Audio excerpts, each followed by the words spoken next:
पुणी चिकित्सा अवहेलू आउ जणे छात्रंकर मृत्यु अभियोग मंगल विभाग द्वारा परिचालित हस्टेल पुणी चिकित्सा अवहेलार एक छात्रंकर मृत्यु होईछि। मृतक जनक हेले रायगड़ा जिला विषमकटक ब्लॉक गतिगुड़ा आश्रम विद्यालयर नवम श्रेणीर छात्र चंदन कुमुरिका। छात्र जनक प्रथमे विषमकटक परे अधिक चिकित्सा ପାଇଁ ब्रह्मपुर ନେଇଥିଲେ ମଧ୍ୟ ସେଠାରେ ଚିକିତ୍ସାଧୀନ ଅବସ୍ଥାରେ ମୃତ୍ୟୁ ଘଟିଥିବା ଜଣାପଡ଼ିଛି।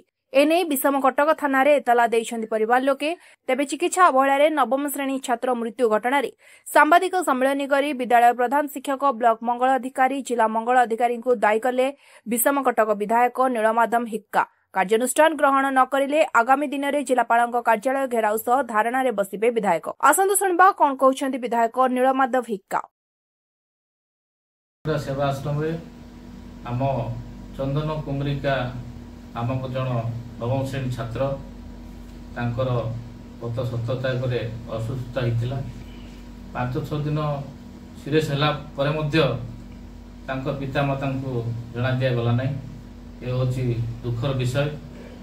तापर पिलार सांग बापा को फोन कला राति 7 पहुँचले बापा माँ पहुँचला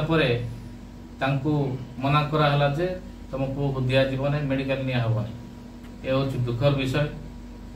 तापर जिते बड़े बाध्य कले मेडिकल नेबू तापर मेडिकल को निया गले नेले नेला परे गवर्नमेंट मेडिकल नेला परे सेठी कौन इंजेक्शन देला परे आउ फेर नहीं गले पिता माता पुओ को देलेनी एवं पुणी हॉस्टल नहीं गले।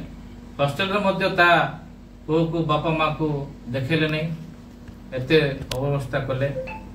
से जदि आमर अन्य मेडिकल नहीं थांते अन्य मेडिकल नेवा पिता माता केते गुहारी कले किंतु कलेक्टर कहते आम पिला को देबू ना बोली मना कले। क्रिस्टियन हॉस्पिटल को नेबा को देबू ना कहले। तेणु मु दृढ़ निंदा करुच्ची आमर सरकार को एवं जे जे हॉस्टेल दायित्व थिले प्रधान शिक्षक डीएडब्ल्यू डब्ल्यू जे जे पिला दायित्व थिले तांको तुरंत सस्पेंड करा जाऊ एवं आमर जो पिला आदिवासी युवक नवम श्रेणी पढ़ुले 15 वर्ष युवक जो चंदन बोली से पिला को पिता माता को न्याय दि जाऊ नचेत आमे आसंता सोमवार दिन आमे जिलापाल ठारे आमे धारणा बसिया बाध्य हो।